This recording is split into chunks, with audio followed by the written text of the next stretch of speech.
vendredi soir, salle publique, le TST, Théâtre-Spectacle Téchois, donnait une représentation de sa dernière composition au profit du Téléthon. Une soixantaine de comédiens de la troupe, enfants et adultes, sont montés sur scène pour proposer au public leurs sympathiques petites absurdités.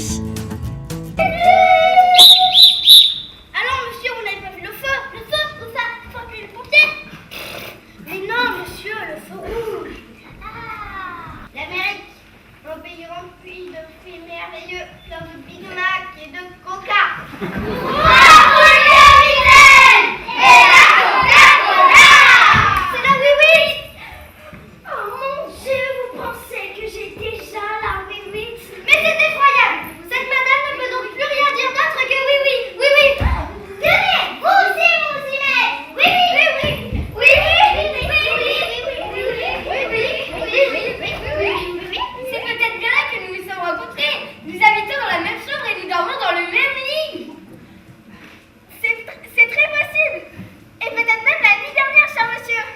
Alors, madame, je crois qu'il n'y a plus aucun doute. Nous nous sommes déjà vus et vous êtes ma propre épouse. Elisabeth, je t'ai retrouvée. Eh bien, il se passe ce soir un spectacle que nous offrons au Téléthon, comme nous le faisons depuis de nombreuses années, tous les ans. Et cette année, ça va être donc la 17e fois. Ce spectacle parle de l'absurdité ou des petites absurdités, pour être plus précis. Alors, bien sûr, ce spectacle a été préparé et proposé par deux jeunes comédiens qui sont issus d'une compagnie bordelaise et qui travaillent avec nous cette année. Alors, ce soir sur scène, il y a donc 52 enfants et une dizaine d'adultes de l'atelier théâtre du Théâtre-Spectacle Téchois. Alors pour la pièce de ce soir, on a choisi pour fil rouge, le fil conducteur de toute la pièce, le thème de l'absurdité. Alors plutôt les absurdités du quotidien.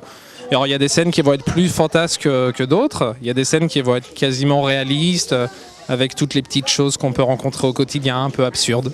On a choisi 6 univers différents. Donc le premier univers pour les tout petits, c'est l'univers des couleurs. Ensuite, pour les groupes de moyens, il y a 2 groupes de moyens. Donc, on a choisi l'univers de la plage, avec l'univers de la soirée pyjama également, et toutes ces absurdités. Ensuite, pour les 5e, on a un univers un peu décalé qui se passe dans un jardin public. Après, on a la piscine, l'univers de l'eau en général, du maillot de bain, du bonnet de bain. Et pour terminer, les plus grands, ça se passe dans un hôpital. Un hôpital psychiatrique avec des légers décalages pour pas forcer le trait, justement. C'est plutôt des scènes qui montrent pas mal d'humanité en fait. On a travaillé sur des auteurs connus et reconnus. On avait vraiment envie de leur faire découvrir plein d'auteurs. Donc il y a du Shakespeare, du Ionesco, du Jodorowsky et plein d'autres choses. On avait envie vraiment de les plonger aussi dans notre quotidien de comédien avec les textes qu'on aimait bien. Et donc notamment pour les plus grands, on a essayé de les faire travailler en autonomie, essayer de les faire réfléchir autour du thème. Et après, chacun pouvait amener des propositions ou ce genre de choses. Et après, donc, on s'est réparti le travail par 2. C'est ça qui est pratique, c'est que du coup, pendant que Kevin faisait bosser des enfants, moi, je faisais bosser d'autres enfants. Comme ça, ils étaient tout le temps occupés, tout le temps en train de répéter. Et c'est comme ça qu'on a pu monter cette petite pièce.